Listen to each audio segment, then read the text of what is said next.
Hello, Peep. Welcome to an impromptu session of the stock market closing commentary. Okay, I didn't plan to shoot to go live tonight, but after the major reversal this afternoon, I figure it is a good thing to launch a session, discuss my thoughts, so that people understand what I'm thinking, so that we be better prepared for tomorrow, right? Because tomorrow is even more important. So, welcome. Give me a second. It's kind of chilly. I had to break out the flannel shirt to keep myself warm in the house. And I got some hot tea here. I want to, maybe you can't see the piping steam. Yeah. Anyhow, all right.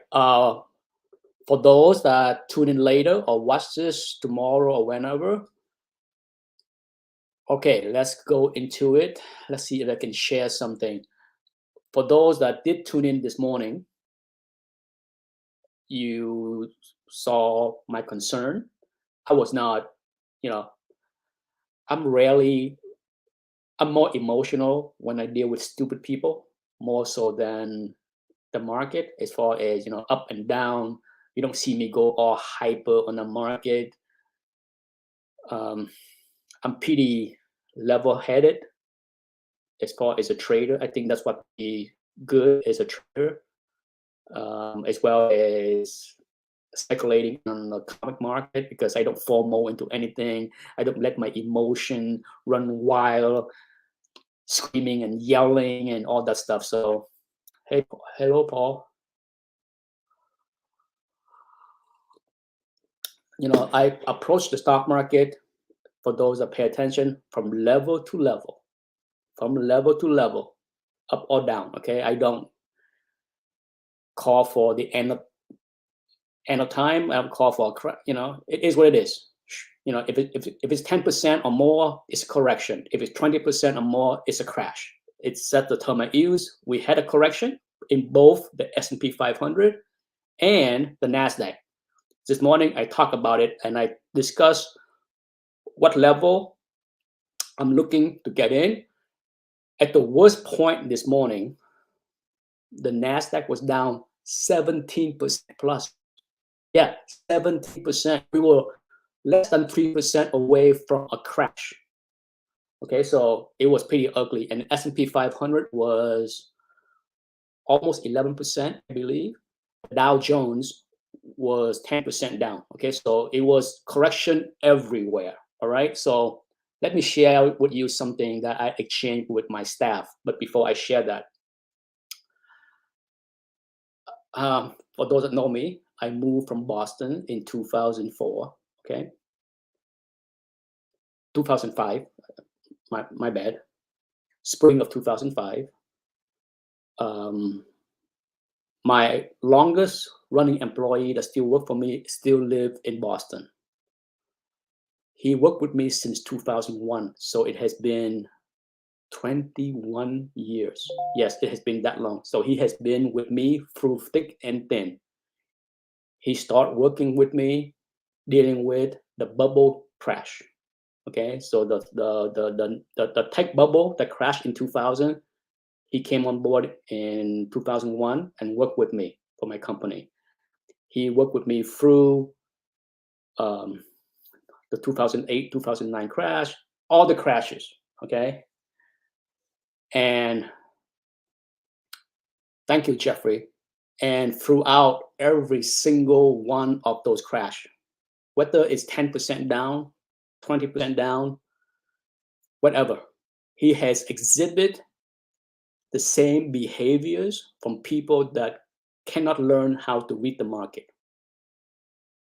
Okay, even back in 2008, 2009, the way he behaved, I told him, you have been with me now for 8 years through many peaks and valley. You always panic and you always sell at the wrong time. You buy at the wrong time, you sell at the wrong time. So let me share with you his emailed me. Okay, let me share that. You have a good laugh. Well, I'm not sure if a good laugh, but it show you why um, I try not to. Well, I pay attention to the common person, to the average person, because they give me very good signals. Over my many decades in this business, I learned that because I am so uh, even keel, I'm not a good gauge of the market sentiment. Okay, because I'm never super bullish, I'm never super bearish, I'm never like, oh my God, it's the end of the world kind of guy. Hello, Crow's Nest. Hello, JL. So I gauge the market based on the sentiment of people I know that tend to move with the herd. Okay, so keep that in mind. So let me share you his email to me at 1:30 today.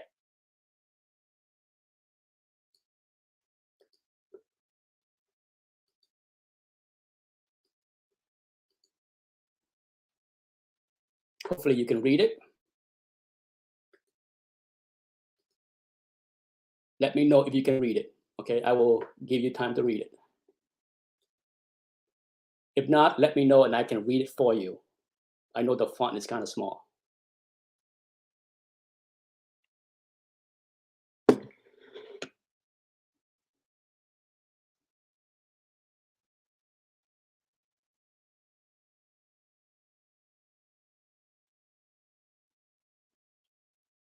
If I don't see any, it's blur, my bad. I guess there's not much I can do to help unblur it. I wonder if I can zoom in. Give me a second. Can I zoom in? Okay, you can see right there, 1:32 p.m. Can you read it now?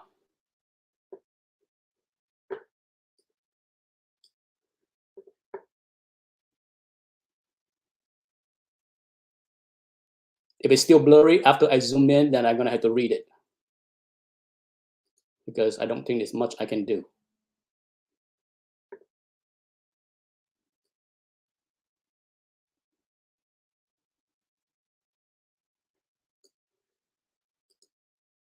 Okay, since people can't read it, let me read to you. Okay, so at 1:32, he wrote, "My parents, mostly in good stocks, have lost 100K in the last few weeks. Do not have Netflix or Tesla, but Apple, Facebook. So basically 800K down to 700K in the market loss, have about 450K in cash, and house with no mortgage worth 600K. Is it time to sell more? Lots of my co-workers losing lots in Bitcoin, but I think both may go up soon. This may start a big buildup in business. For those that don't know,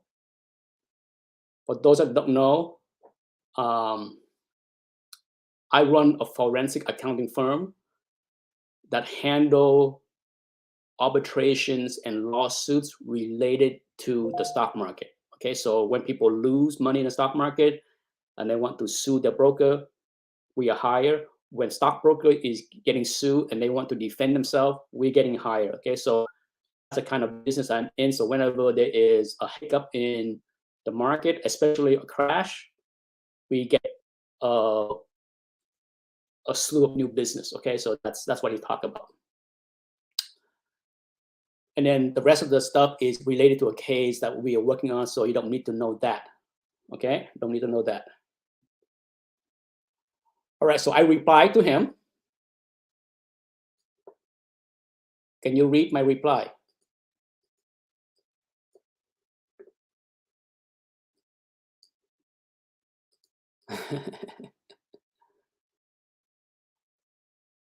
No, too late to sell. When you ask each time, and today equal close to the bottom. Okay, so I told him right there, close to the bottom. Every time my employee email me every market crash near the bottom in panic to sell something. And I have told him many, many times, every time you email me, it's a signal that the average person is puking into the market, okay? It's closer to the bottom. This morning, if you tune in to my chat, I said, I feel more, I'm not sure what the right word I used, but I think I said I was more okay with the market because I think it's closer to a bottom. Maybe I did not say that, but in my mind, that's what I was thinking. Yes, it's been an amazing run for the market and Bitcoin over the last 10 years. Did sell a bit last week. Think I should sell another 100K up there at least. My reply, well, I already told you no. So do what you must. All right, so there you go. For those that pay attention to the market, so let me switch. Share.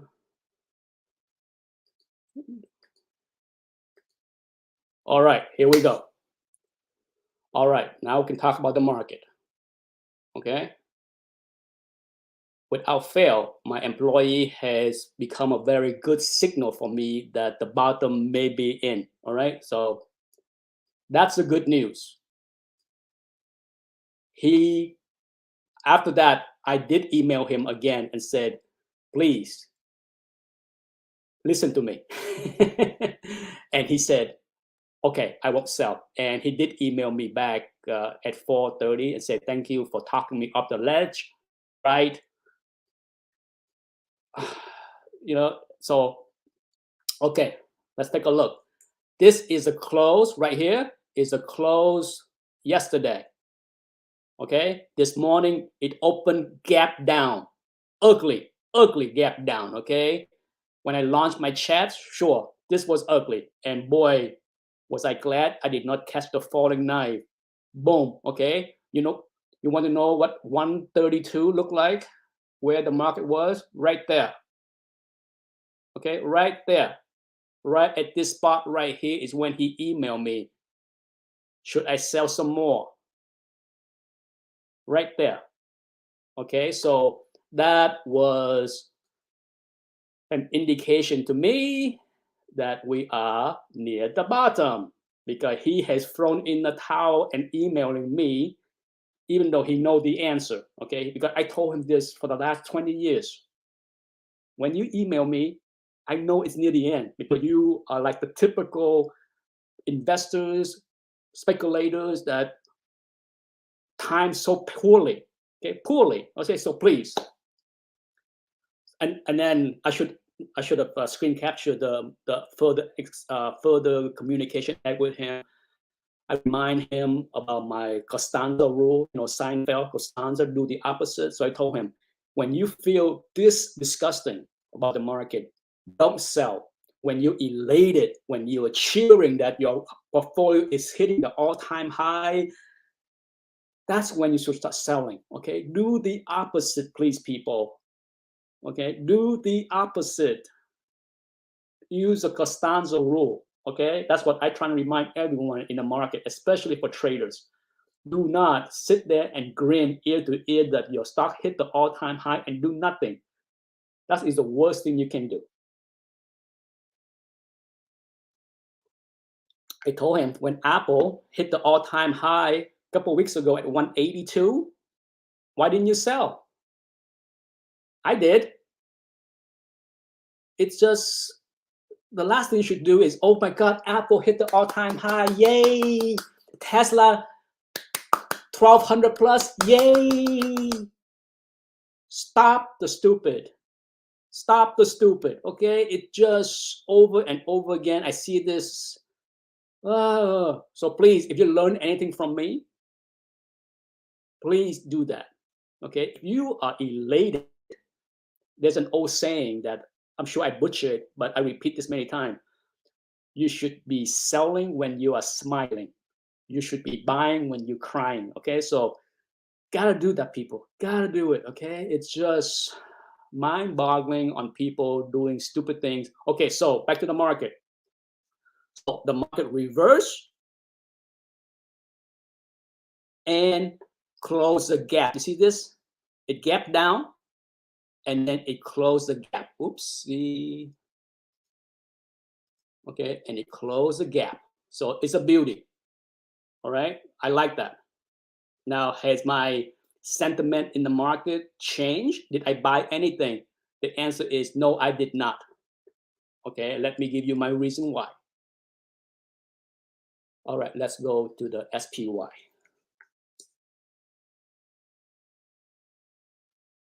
Right, that's the SPY. All right, what did I do? All right, need to span out. Did I screw it up? I don't want a minute anymore. All right, the SPY. All right.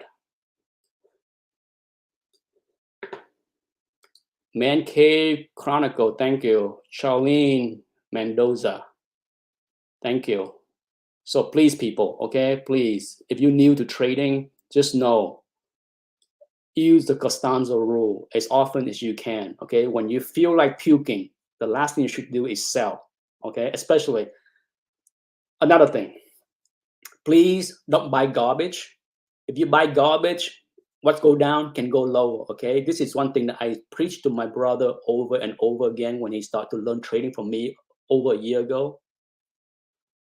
Buy quality. When things go south, quality will come back, okay? When you buy garbage, garbage can stay down, okay? So focus on that and use the Costanzo rule as often as you can. All right, take a look at the SPY, the S&P 500, okay? This morning, I discussed 10% correction right there, okay? Didn't like it. Didn't like it at all. But guess what? It closed over. Good thing, all right? Good thing. Same thing with the NASDAQ, QQQ. Look at this. It breached and reversed. Good thing. Now, does that mean that I am all go back into the NASDAQ? No. What would give me more confidence tomorrow? Let me remind you of my trading rule, okay? Do not buy into the market the first 15 minutes of trading, please, people. From 9:30 to 9:45, that's where stupid money is running, okay? That's for the FOMO people. It's for the short that have to cover, especially after a day like today. You're gonna have some people, some short, sweating it out tonight, and they likely to have to cover early tomorrow. If that's the case, whatever pressure that you see the first 15 minutes might dissipate after that. So let the market plays out after the first 15 minutes. If you want to buy something, you want to buy back into the market, just wait. After 9:45, you might have a chance to buy everything that you want at a lower price compared to what it is at 9:45. Okay, so keep that in mind. If I was selling to take profit on something, you betcha I would take the early pump from 9:30 to 9:45 to get out. But to buy into a position, the last thing you want to do is FOMO into the first 15 minutes. I talk about this every time, right? I'm sure this is not the first time you hear me say that. Avoid buying into the market the first 15 minutes, please. All right. Now, the NASDAQ. Remember, prior low becomes, this was support. Okay? Right at the 50%, the fib. Right here. Nice bounce right there, right? Guess what? Even with the reversal today, guess where it is? Right there. Okay? If you pay attention to what I said on almost every session for the last week and a half, what did I say? It needs to prove to me. It needs to get over. See, right now, what was support before turned into resistance today. So for me to turn bullish on the NASDAQ, it needs to show me that it can get over this line right here, okay? Because that was a support that it failed and crashed through. It need to get over it and stay over for me to be bullish, okay? So for now, I'm more positive, but it need to show me, okay? Does that make sense? Let's take a look at some position. A lot of stock is in very similar mode. A lot of stock crashed through support, bounced back, but most of them did not bounce back where the support was. Okay, so they all need to prove to me. Okay, on top of that, Wednesday is Fed day. Crazy day. Every Fed day is very volatile. So do not get your head chopped off thinking that this is all clear. We can all reverse very quickly. Here's my take on why the market reversed today. There could be many reasons. But I believe somebody leaked what the Fed was going to say. Because the Fed had already had the speech written, all that stuff. I think the Fed minutes speech have been seen by some cheaters that saw his comment. He's likely to have backtracked his hawkishness as far as raising rate 4 times. All he needs to say or do is being hawkish instead of saying, oh, inflation is running away while we need to stop QE faster. We need to raise rate quicker. That's what he did last time. Okay, the last Fed meeting, that's what he said. That started the snowballing that we have today, 2 weeks ago. So I believe, this is my theory as I discussed this with my brother after 4 o'clock. I believe somebody got their hands on the Fed's minute and saw the dovish tone where he no longer so bullish on raising rate. He still will raise rate, but he may say, instead of 4 times, we may do it 3. Inflation, the pressure on inflation has lessened, blah, blah, blah. So come back to this video and tell me if I'm right, But I believe the reversal in the market has more to do with that than anything else. Now, if I'm wrong and the Fed come out Wednesday and say, we are still good to go on raising rate 4 times, cutting QE in the next few weeks, down we go again. Mark my word, down we go again. Paul M., your question, isn't earnings coming up? Yes, earnings is coming up, but is earning coming up for every stock on the same day? No. Okay, it has nothing to. Earnings is stock. Okay, you can't look at the reason the market's down 17% because of earning. Was the market down 17% last earning 3 months ago? No. It's stock by stock. When it comes down to earning, it's stock by stocks.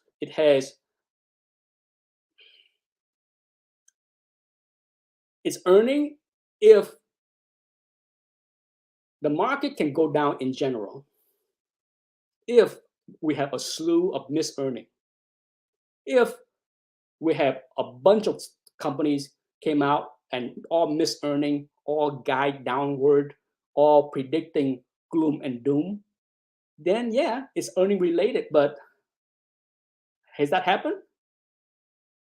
So far, we have JP Morgan miss, Goldman Sachs miss, Wells Fargo crush, Bank of America crush. We have a mixed bag, okay? So far, so it's the market is down 17% from the all-time high. It's not because Goldman Sachs and JP Morgan miss earning. Tomorrow is big. Why? Microsoft and Tesla. Okay. One of the reasons I did not buy in today, even though Tesla below 900 was right there where I talk about, right? For those who pay attention. Tesla, okay, right there. It closed right where the gap is. Look at that. Beautiful. Okay, so Tesla, when it was at 900, trust me, I thought about buying some right there. Okay, and when it get down to 850, holy cow, madness, right? I did not buy. Why? Earning tomorrow. I do not, it's a rule. I don't buy any company the day before earning. Okay, no way, no way, no how. I have been burned enough time buying into a company that have earnings, and it is just a crapshoot. Okay, so I don't like. Other people can gamble. I like to play where the odds favor me more. Okay, at the end of the day, trade is a lot like playing blackjack. Okay, just like blackjack, you do not break the rules. If you have a set of rules that works for you, that you live by, and you stay disciplined and you succeed with that, you do not. That's like buying a stock before earning, a day before earning. It's like me going to the casino and say, "Oh, I get 18, hit me, hit me. I'm on 18. I can get lucky and get 21." No, heck no. Okay, F no. So other people can do it. I have a hard rule: do not buy a day before earnings. So that's the key reason I did not do that. Okay, Microsoft, same thing. Earning tomorrow. Look at this. Look at this. Look at this thing. You see the 200 MA? Wham! It hit and violated the support right here. Barely. It wicked down. Look at that. Yeah, trust me. It was so tempting. If this was any day, if earning was not tomorrow, if earning was not tomorrow, I would have nibbled right here, or right anywhere here. Anywhere here, I would nibble. Okay, because especially on a beautiful close above the 200 MA, yeah. But because of earning, I said stay out of Microsoft, stay out of Tesla. Okay, my chance will come. So keep that in mind. Okay. Let's see what else I like. Target.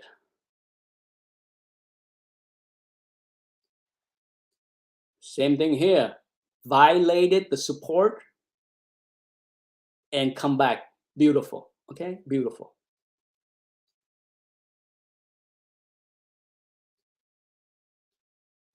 Nick, could you please explain to noobs like me about earning? What kind of explanation do you need? Well, here's what I can tell you. Earning has two components, okay? And a lot of people usually miss the more important component, all right? What is the first component? Every company report what they did last quarter, right? And what the second component? They project and give projection on what will be next quarter. Everybody in the chat room agree that's the two component of an earning report. What we did last quarter and what we think we will do next quarter. Give me a yes so that I can move forward.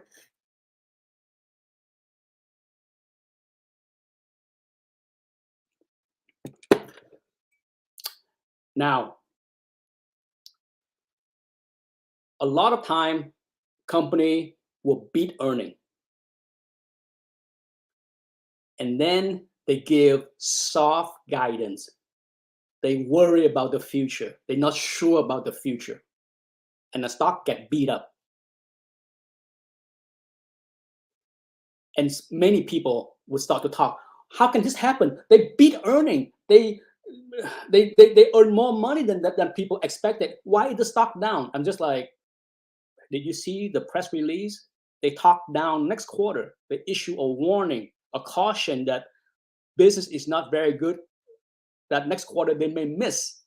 That's the second component that I don't like to hear. Okay, so as a rule, what do I like to buy? Okay, here is the component of an earning guidance. Exactly, Joel. Netflix is a perfect example. We beat the number, we beat earnings, revenue grew more than we expected. But guess what? Next quarter sucks. Bang, down 25%. Okay, so please, there are two components. Pay attention to both before you get your head chopped off. Don't just focus on one and like, oh, they beat earning. No, they guided soft, like Charmin, like the Marshmallow Man. They guided like a soft bee. Okay, so they deserve to get the bitch. Okay. Now, what is a component of a stock that I love to buy on earning, on the day after earning or on earning day, right after news? Beat earning, guide higher. Especially if you have a stock, here's a three-part that I want to see. A stock declining into earning. Okay, so let me put example. Let's say Target declining into earning, okay? Declining into earning, but on earning, guess what happened? They beat and guide higher. That's the three piece that is a no-brainer to buy, okay? When do I buy a stock? On earning, that's when I buy a stock. You want a stock going down because for whatever stupid reason, the market was not confident on the earning or whatever. I don't care. But I want to see downward movement, beat earning, guide higher. That's when you want to go in, okay? Because that's when you have the most confident, all right? So if you ask me any combination about earning that I like, that's the combination I like. Now, on the combination of stock ramping into earning, okay, so you have a stock that's running hot into earning. Do I want to buy on good earning? No. The news is already baked in. A lot of time for those that pay attention to their stocks. Good company, beat earning, guide higher, but still the stock went down. How many people in the chat room see that kind of reaction? A lot of time, right? So no, do not buy into this even when it's beat earning. Wait for the correction because there's going to be some profit taker. Indeed, Joel. Okay, so keep this in mind. I talk about market dynamic endlessly. What I just discussed is what I would put in the market dynamic, okay? A big component of successful trading is understand market dynamic. Understand what push and pull. Okay, you got to understand all the factors that plays in. Not somebody say buy, somebody say sell. That's lemming.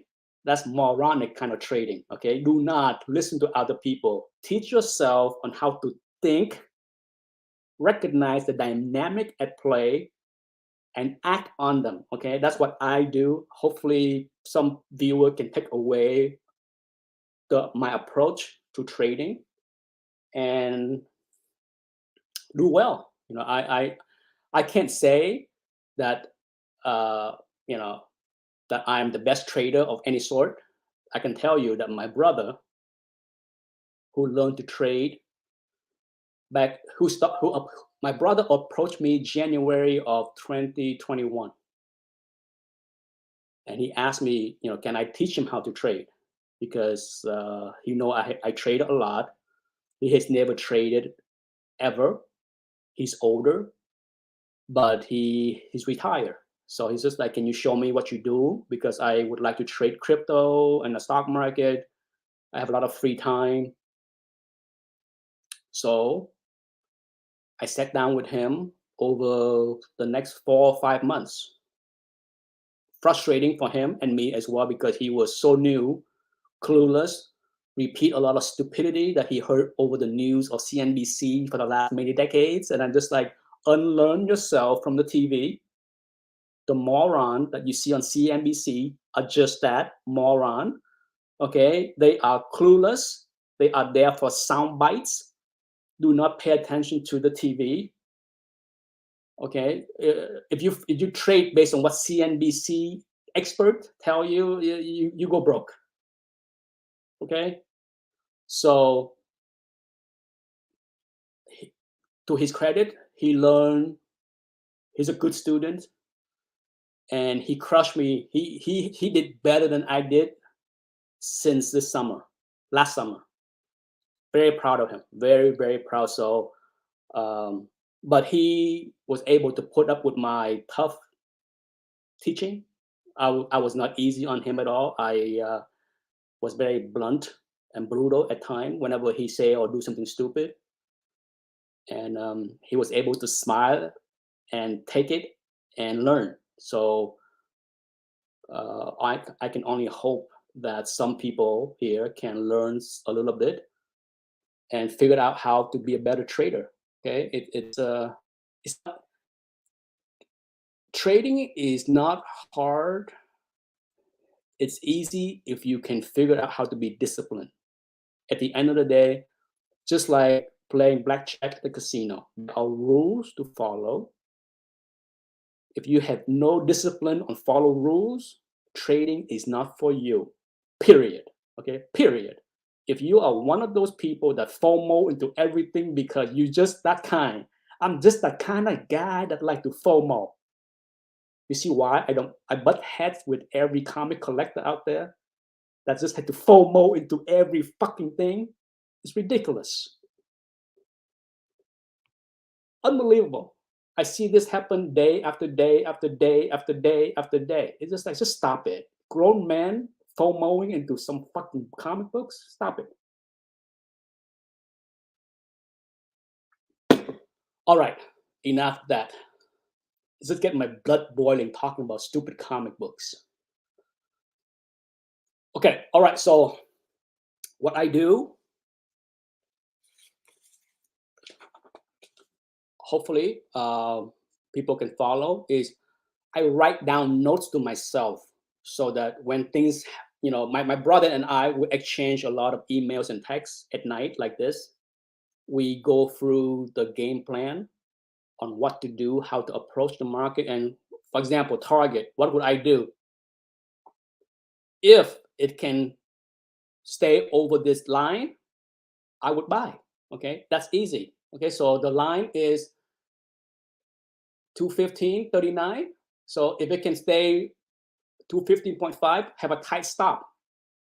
I will have a tight stop right at that line, because if it fail, it can go down again, right? So if I buy into Target tomorrow, whenever I think it's a good time to buy, certainly not the first 15 minutes, but I would have a tight stop right here. Okay, should the markets roll over, have a fake out today and go down, and I have a stop loss right there. Okay, so Target, that's what that would be the game plan. So I'm gonna write down Target, buy over 215.5, stop loss right below. Okay, there you go. That's my note on Target. What about Starbucks? Look at that. Same thing here. Look at Starbucks. Very nice.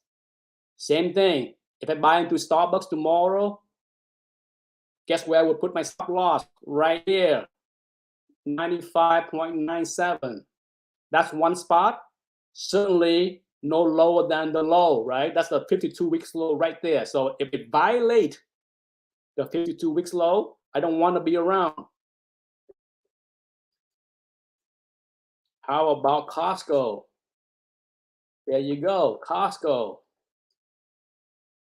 I like it. I like Costco here. Heck, I like Costco when it was 500, above 500. So yeah, at 488, I like it. As long as it stay above 472, 473. Okay, the stop right there. If I buy Costco, you betcha I put my stop right here. Okay, so that if it violate this line, it might not hold. Out of here. All right, what else? Did we look at Microsoft already? Oh, we did. How about Amazon? Look at Amazon. Look at this line. Violate like a boss. Went down. What happened next? Look, Amazon went over. Okay, first, yesterday it breached support. This morning it gave way, hit the 52-week low, 27. Yeah, the unthinkable happened, right? The unthinkable happened. So guess what I would do with Amazon? If I buy tomorrow, where would I put my stop? Right here at 2870, 2880. I think I mentioned this morning, 2880 was the spot I was looking for. And boy, did they go past that, okay? Yeah, so yeah, Amazon, if I buy, the stop is gonna be tight. Anything I buy in the next few days gonna have a very tight stop to limit the damage. All right, what else? How about Facebook? Same thing. All the stock look the same. Okay, I don't need to show you more.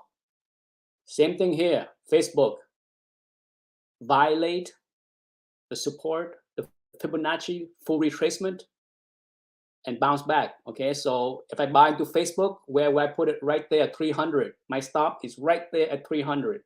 Okay, I'm out if that fail. Okay, a stop is where you put in an order to say if a stock go to this low, sell me out. That's it. So it to protect you from losing more money.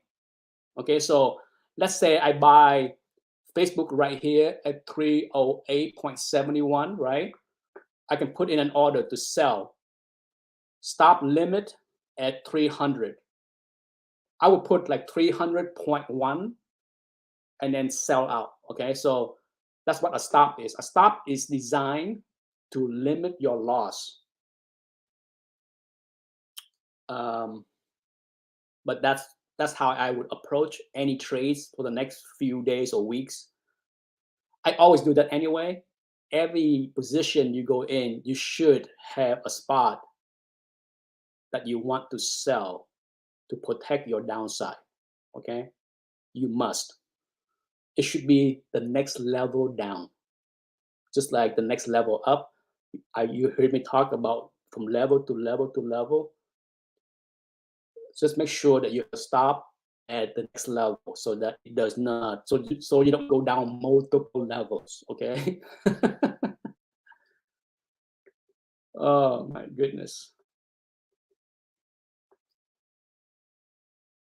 There was blood in the water, and then it was all green after 2 p.m.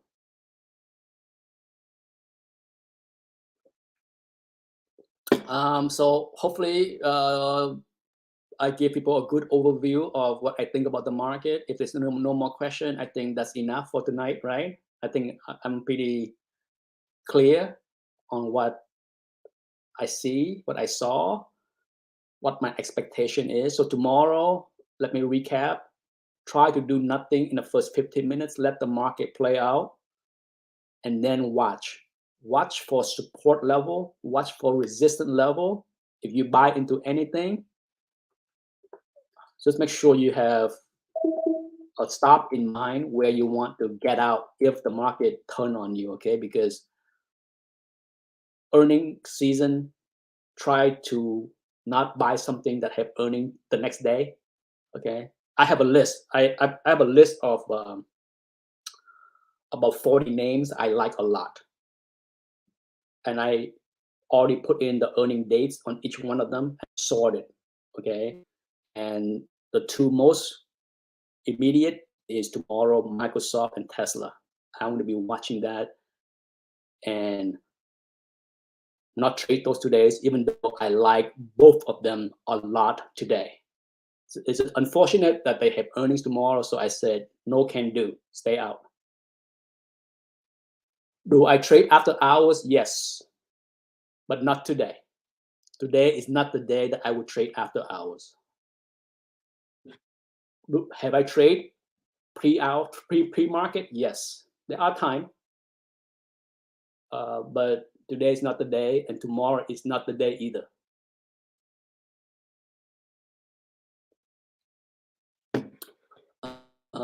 Let's see, what else do I like a lot? LH, like this company a lot, a lot. Okay, so look at this. Look at this boss of a support line here. Okay, this line has been tested multiple times, and look at this. Look at this. It fought like a champ. Okay, it fought like a champ all week, and then it give, and then it snapped back over the line. Oh, what a beauty! If you ask me what am I going to buy tomorrow morning after the first 15 minutes, right here, LH LabCorp, me like it a lot. Okay, because this line, as bad as the market was and all the other stock was cascading down, this line held like a champ 5 days in a row. Okay, so I like that. I like to see that a stock can hold the line. Hold the line. Let's see, one more thing. How about Disney? Look at that. Yeah, looking good. Disney, see? It snapped. Wow, it almost hit the next level. See that? Level to level. Disney violated one level and almost hit the next level. That's how bad the day Disney had. But it bounced over. So if I buy into Disney, which could be, guess what? My stop is right here. 134. 134.78 would be my stop. Okay. All right. I think that's enough tutorial for today. We'll see you all tomorrow around between 9 and 9:15. It probably will be a light, quick session tomorrow between 9:15 and 9:30 because I want to get ready to do any trading if needed. So I'm not going to be yapping at 9:35. I want to be watching, paying attention, and get ready to trade between 9:45 and 10 a.m. So it will be a short session tomorrow. Thank you for tuning in. Later.